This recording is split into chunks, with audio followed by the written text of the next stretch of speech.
This channel does not promote any violent, harmful, or illegal activities. All content provided by this channel is meant for an education purpose only.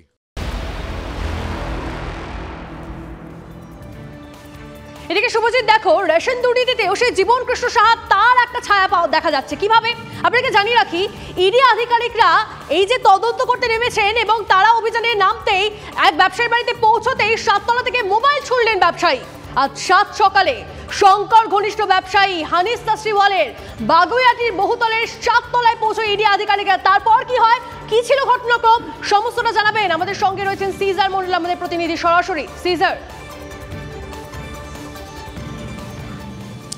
কার্যত সাত সকালেই বলা যায় কারণ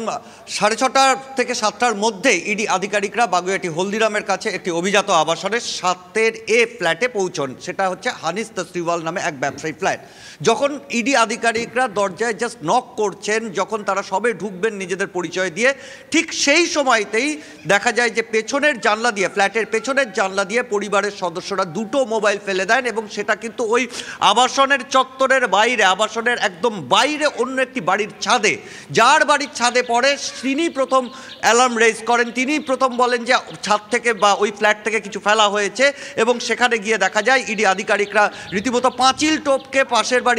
পাশের বাড়িতে পৌঁছন এবং সেখানে ছাদে উঠে দেখেন যে দুখানা মোবাইল ফেলে দেওয়া হয়েছে এবং তখন দেখা যায় যে ওই আবাসনের একমাত্র ওই 7 এ ফ্ল্যাটেরই জানলা খোলা তাতেই বুঝতে বাকি থাকে না যে ওই তসরিওয়ালের ফ্ল্যাট থেকেই কিন্তু সেই মোবাইলগুলো ছুঁড়ে ফেলা হয়েছে এবং প্রমাণ লোপাটের জন্য যে সেই মোবাইল ছুঁড়ে ফেলা হয়েছে সেটা স্পষ্ট সেই মোবাইল উদ্ধার করেছেন ইডি আধিকারিকরা আমরা এর আগে দেখেছিলাম জীবন কৃষ্ণ সাহা তিনি পুকুরে মোবাইল ছুঁড়ে ফেলে দিয়েছিলেন তারপরেও কিন্তু তিনি রক্ষা পাননি তার সেই মোবাইলের তথ্য যেটা এক্সট্রাক্ট করা হয় এবং সেখান থেকে প্রচুর ভয়েস রেকর্ড এবং প্রচুর পরিমাণ তথ্য প্রমাণ উঠে আসে এই নিয়োগ দুর্নীতি কাণ্ডে এবং এখন দেখার এই তসরিওয়ালের যে মোবাইল সেই মোবাইল এক্সট্রাক্ট করে আর নতুন কি তথ্য উঠে আসে ঠিক তাই আমাদের নজর থাকবে সিজার নজর থাকুক তোমার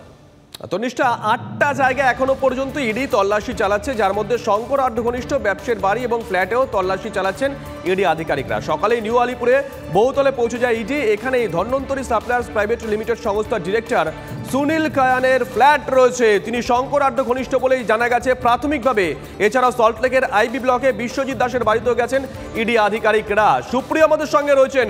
সুপ্রিয় তুমি যেখানে আছো সেখানকার এই মুহূর্তের আপডেট সিজার বলছিল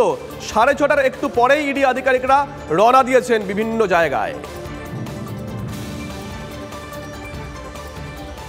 দেখো একযুগে আজকে রেশন বন্টন দুর্নীতি মামলাকে সামনে রেখে এনফোর্সমেন্ট ডিরেক্টরেট অর্থাৎ কেন্দ্রীয় তদন্তকারী সংস্থা তারা তল্লাশি অভিযান শুরু করেছে এবং আমি রয়েছি মেট্রোপলিটন এলাকাতে বাইপাস সংলগ্ন মেট্রোপলিটন এবং আমার পেছনেই এই যে বহুতলটি দেখতে পাচ্ছ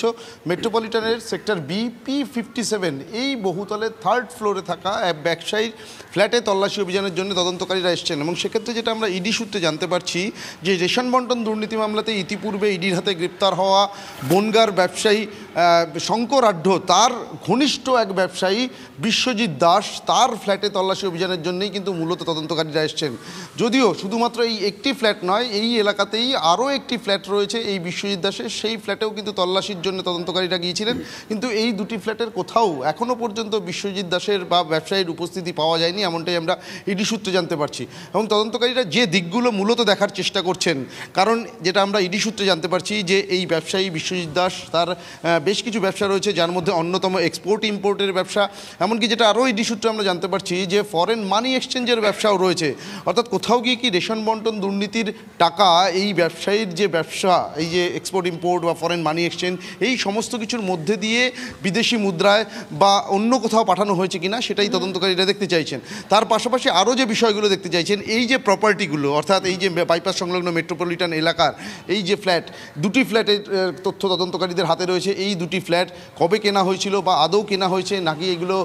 রেন্টে নেওয়া রয়েছে বা যদি কেনা হয়ে থাকে সেগুলো কেনার ক্ষেত্রে কত টাকার লেনদেন হয়েছে সেই টাকার লেনদেন কিভাবে হয়েছিল এই সংক্রান্ত বিভিন্ন তথ্য তদন্তকারীরা পাওয়ার চেষ্টা করছেন আমার ক্যামেরা পার্সন গৌরবকে বলবো একটু দেখানোর জন্য ফ্ল্যাটের যে মূল গেট রয়েছে সেই গেটের সামনে দেখতেই পাচ্ছ কেন্দ্রীয় বাহিনীর জওয়ান এখন মোতায়েন করা রয়েছে এমনকি যে ফ্ল্যাটে তল্লাশিতে গেছেন তদন্তকারীরা সেখানেও কেন্দ্রীয় বাহিনীর জওয়ান রয়েছে অর্থাৎ বাইরে থেকে কাউকে ভেতরে আসতে দেওয়া হচ্ছে না এবং এই মুহূর্তে বিশ্বজিৎ দাস যে ব্যবসায়ীর খোঁজে তদন্তকারীরা এসছেন তার উপস্থিতি উপস্থিতি না থাকলেও অন্য যারা রয়েছেন তাদের সঙ্গে কিন্তু মূলত তদন্তকারীরা এখন কথা বলে